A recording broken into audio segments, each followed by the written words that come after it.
এগুলো ইউজ করে আমরা খাবার পানিগুলো খাবো। মনে থাকবে তো? হ্যাঁ, এগুলো যদি আমরা খাই তাহলে আমাদের শরীর থেকে যে লবণ, আসলে মূলত লবণ বের হয়ে যায় এবং যে হিটের স্ট্রোকের কথা বলতেছি আমরা, ডাক্তাররাও পরামর্শ দিতেছে প্রচুর পরিমাণে হিটের স্ট্রোক হচ্ছে।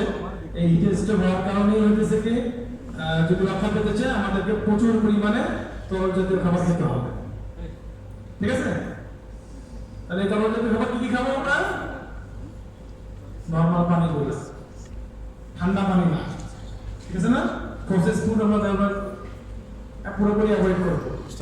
এখনকার জেনারেশন মোটামুটি ম্যাক্সিমাম মানুষই প্রসেস ফুড বলতে আমরা কোল্ড ড্রিঙ্কস, আমরা বেভারেজ ড্রিঙ্কসটাকে পছন্দ করি, তাই না? এই জিনিসগুলো অ্যাভয়েড করতে হবে। মনে থাকবে? কার্বোহাইড্রেট ড্রিঙ্ক যেটাকে বলে, কি বলে? Carbohydrate drink. আমরা নর্মালি কি নিই? অক্সিজেন নিয়ে কার্বন ডাইঅক্সাইড ত্যাগ করি, তাই না? এই কার্বন ডাইঅক্সাইড থেকেই কিন্তু এই কার্বন যে বেভারেজটা তৈরি হইতেছে, কার্বন ডাইঅক্সাইড দিয়ে কার্বোহাইড্রেট ড্রিঙ্কগুলো তৈরি হইতেছে। এটা শরীরের জন্য কোনোদিনও উপকার না, শরীরের জন্য মারাত্মক লেভেলের খারাপ।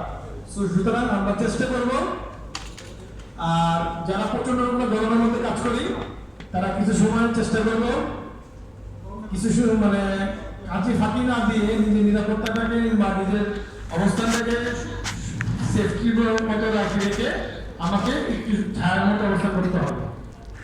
ঠিক আছে? আমাদের সিকিউরিটির কোনো পোস্ট আছে এরকম পুরো রোডের মধ্যে, স্যার, তাহলে ওদেরকে ছাতা দিয়ে দিতে হবে। হ্যাঁ, ছাতার ব্যবস্থা করে দেবো আমরা, কোনো সমস্যা নেই। যেরকম থাকে কেউ যদি ওপেন এরিয়া, ঠিক আছে, আপনারা লিস্ট করে দেন, আমরা ইনশাআল্লাহ তাদেরকে এখন ছাতার ব্যবস্থা করে দেবো, আজকে করে দেবো, কোনো সমস্যা নেই। ঠিক আছে? আর বাকি যদি তাদের সুযোগ আছে একটু চেষ্টা করবো ছায়ার মধ্যে অবস্থান করতে, কিন্তু আমার নিরাপত্তাকে নিশ্চিত করতে হবে। ঠিক আছে না? আমার কাজকে ঠিক করে দেন আমি রেস্ট করবো। হ্যাঁ, ঠিক আছে? আর যদি কারো শরীর খারাপ লাগে, আপনাদের ইনচার্জ আছেন, উনি যথেষ্ট অভিজ্ঞ মানুষ, ওনার সাথে শেয়ার করবেন। ঠিক আছে? আমাদের সকলগুলোকে সব কষ্টে বসে দেওয়া ভালো উত্তর। ঠিক আছে? সবাই কষ্ট করতেছেন এখানে, ওনারা পোস্টে বসে দিতেছে, নিঃসন্দেহে ভালো উদ্যোগ। ঠিক আছে? এবং আরো কোনো সমস্যা থাকলে সেগুলো আপনারা জানাবেন। যদিও এটা হেলথ অ্যান্ড সেফটি ইস্যু, ঠিক আছে, আমাদের পক্ষ থেকে যত রকমের সাহায্য সহযোগিতা দরকার আমরা চেষ্টা করব। কারণ আপনারা জানেন এই শরবতটা স্টার্ট করতে আমাদেরকে অনেক পরিশ্রম করতে হয়েছে। ঠিক আছে? অনেক অ্যারেঞ্জমেন্ট করতে হয়েছে, অনেক পারমিশন দিতে হয়েছে, অনেক কিছু করার পরেই চালু হয়েছে। ঠিক আছে? এটা কিন্তু কি এক্সাম্পল, সারাদিনে এক গ্লাস শরবত বা আপেলের বোতল দিয়ে কিন্তু কাজ হবে না। ঠিক আছে না? বাকিটা নিজেদেরকে করতে হবে। কারণ কি, আমি সুস্থ থাকলে তো আমি কাজ করতে পারবো, আমি কাজ করতে পারলে তো পয়সা কামাই করবো নাকি? তো আমার সুস্থতা ইম্পর্টেন্ট, আমাকে একটা সুস্থ থাকতে হবে। আমাকে সুস্থ থাকার জন্য যা যা করা দরকার সমস্ত জিনিসগুলো আমাদেরকে করতে হবে। ঠিক আছে? তাহলে আমরা হিট স্ট্রোকের কথা বললাম। হিট স্ট্রোকটা কি, আমাদের শরীরের যে টেম্পারেচার, এই টেম্পারেচার যখন এক্সট্রিম লেভেলে চলে যায়, ঠিক আছে, স্ট্রোক তো মোটামুটি সবার সাথে পরিচিত, হার্ট স্ট্রোক, ঠিক আছে না, ব্রেন স্ট্রোক, অনেক কিছুর সাথে স্ট্রোকের সাথে পরিচিত। এই হিট স্ট্রোকটা হলো টেম্পারেচারের সাথে সম্পৃক্ত। শরীর যখন প্রচন্ড রকমের গরম হয়ে যাবে, এটার একটা এক্সাম্পল হচ্ছে ইঞ্জিন। আমরা ইঞ্জিন সম্বন্ধে জানি, তাই না? ইঞ্জিন যখন প্রচন্ড রকমের হিট হয়ে যায়, ও সিজ করে যাবে। ঠিক আমাদের শরীরে একই, যখন আমাদের শরীর প্রচন্ড রকমের গরম হয়ে যাবে, ঠিক আছে, তখন আমাদের এই ভিতরে যে হাড় বা অন্যান্য অংশগুলা স্ট্রোক মানে বন্ধ হয়ে যাবে। ঠিক আছে? কাজ করতে পারে না। এই জন্য প্রচুর পরিমাণে খাবার পানি আমাদেরকে খেতে হবে। মনে থাকবে তো? নাইতে তোমাদের ক্ষেত্রে হয় ব্যাকপ্ল্যান্টে যদিও টিনের নিচে কাজ করি, কিন্তু ভিতরে টেম্পারেচার কিন্তু অনেক বেশি, তাই না? সো এই জন্য প্রত্যেককে শুধু কোম্পানি যে এক গ্লাস করে খালি ওই যে শরবত খাওয়া হচ্ছে সারা 8 ঘন্টার মধ্যে একটু ক্ষমতা না, প্রত্যেকের কাছে পানির বোতল থাকবে। আমি সিঙ্গাপুরে কাজ করতাম, সিঙ্গাপুরে শিপইয়ার্ডে কাজ করা মানে কোনো গাছ নাই, একটা গাছ নাই, নট সিঙ্গেল গাছ। ঠিক আছে? একটা ট্রি নাই সিঙ্গাপুরে, মানে শিপইয়ার্ড গুলোতে ওখানে কোনো ছায়া কোনো ব্যবস্থাই নেই, প্রচন্ড গরমের মধ্যে কাজ করা। এই যে হেলমেট, সেফটি শু পরে 8 ঘন্টা 10 ঘন্টা 12 ঘন্টা কন্টিনিউয়াস কাজ করতে হতো। আমাদের রুলস ছিল প্রত্যেকের কাছে ইটের একটা বোতল থাকবে পানি, এবং এই পানির বোতল মানে কন্টিনিউয়াস পানি খেতে হবে। তো এই গরমে সবারই পার্সোনাল বোতল থাকা উচিত।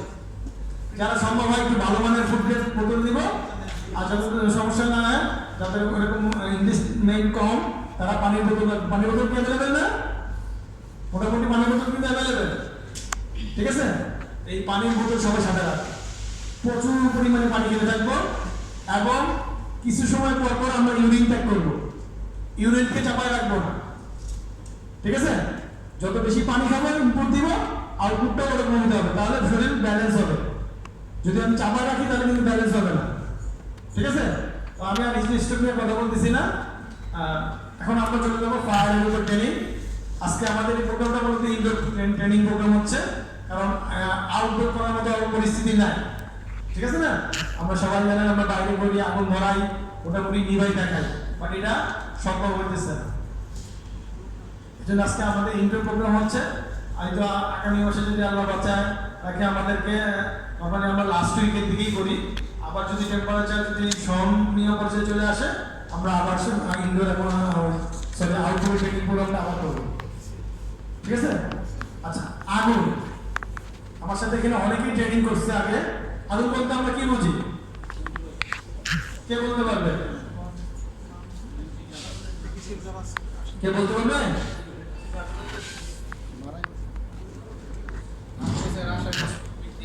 বন্ধু মানে স্পিকার না তো লোক অনেক বেশি, তো বসে কথা বলবো, সমস্যা নেই। এখানে কেউ টিচার কেউ স্টুডেন্ট না, আমরা সবাই শিখতেছি, আমিও শিখতেছি, লার্নিং করতেছি, আপনারাও শিখতেছেন। এই যে এখানে বসে বসে কথা বলবো। আসসালামু আলাইকুম। ওয়ালাইকুম আসসালাম। আগুন বলতে আমরা বুঝি যে যখন কোনো রাসায়নিক বিক্রিয়ার ফলে আলো এবং তাপ সৃষ্টি হয় তাকে আগুন বলে। থ্যাংক ইউ, অনেক ভালো একটা জন্য একটা কথা লিখে আমরা। আর কেউ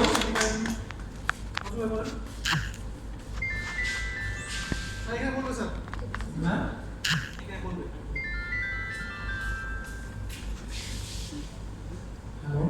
আগুন বলতে বোঝাতে একটি রাসায়নিক বিক্রিয়া।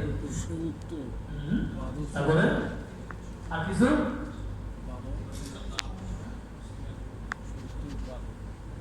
এখানে কিন্তু ওপেন করা আছে, তাই না?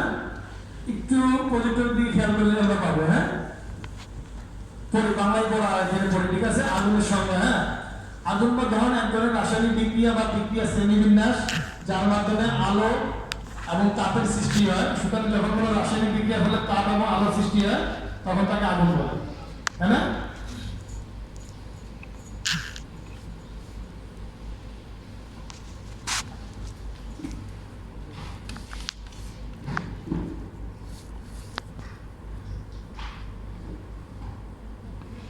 এই লাইনটা কি আমরা বুঝতে পারছি?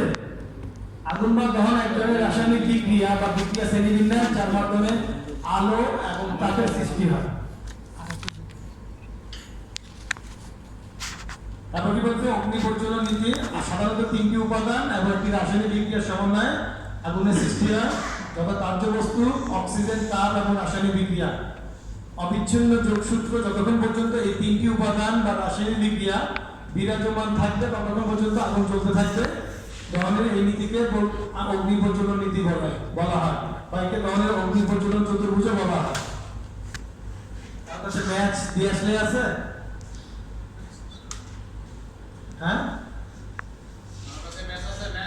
ম্যাচ অথবা গ্যাস লাইট আছে এদিকে। গুড, গ্যাস লাইট বলছি, ম্যাচ আছে কেন? আছে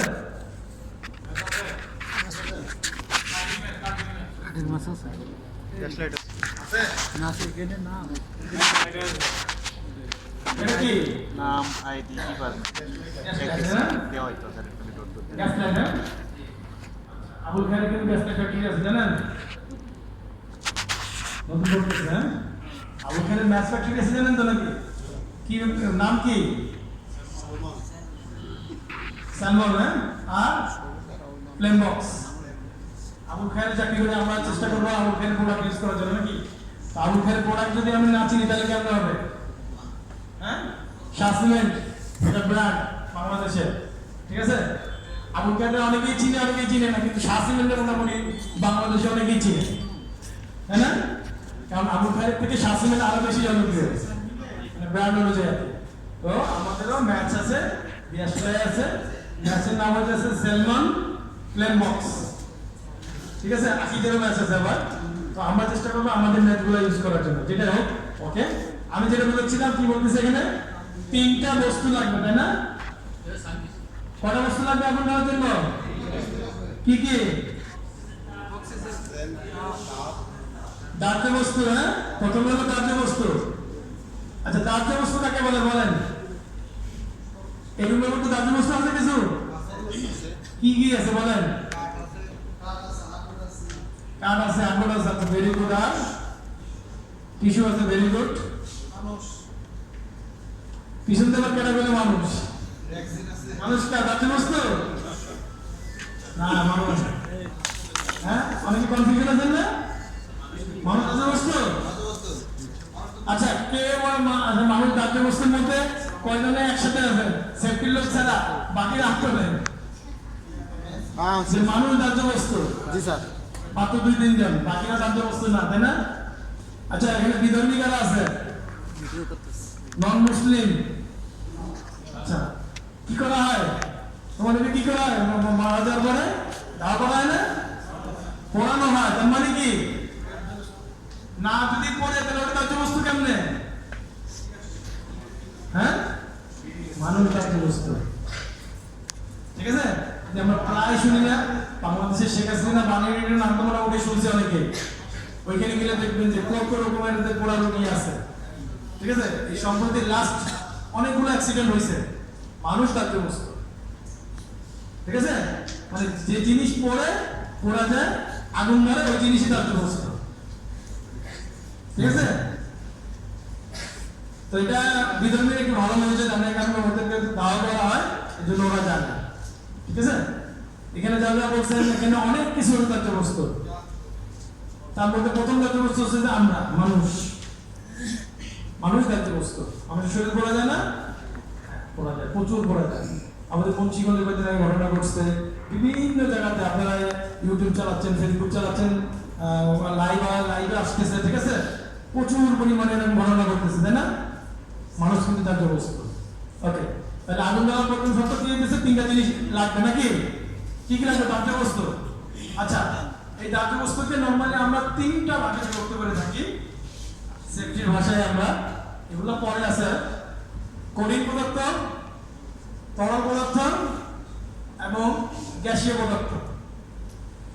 কঠিন পদার্থ কি কি বলেন, বলতে পারবেন?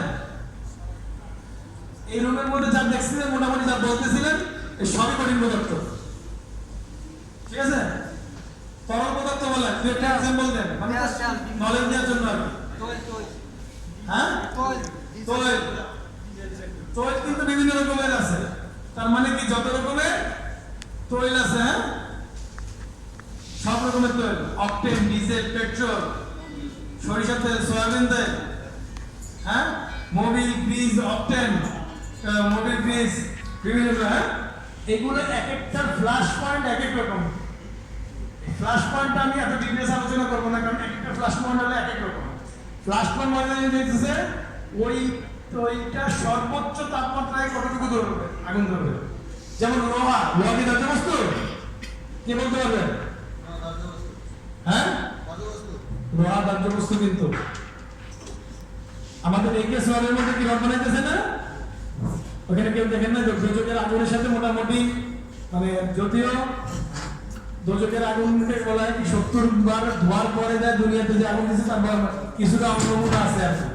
এর মধ্যে যদি মেল্টিং এ দেখানো যায়, মেল্টিং যদি কেউ আপনারা দেখেন সচক্ষে, তাহলে বুঝতে পারবেন যে আগুন কাকে বলে। আসলে লোহাটাকে লিকুইড করে একটা আগুন হয়ে যায়, তো লোহা দাহ্য বস্তু, ঠিক আছে?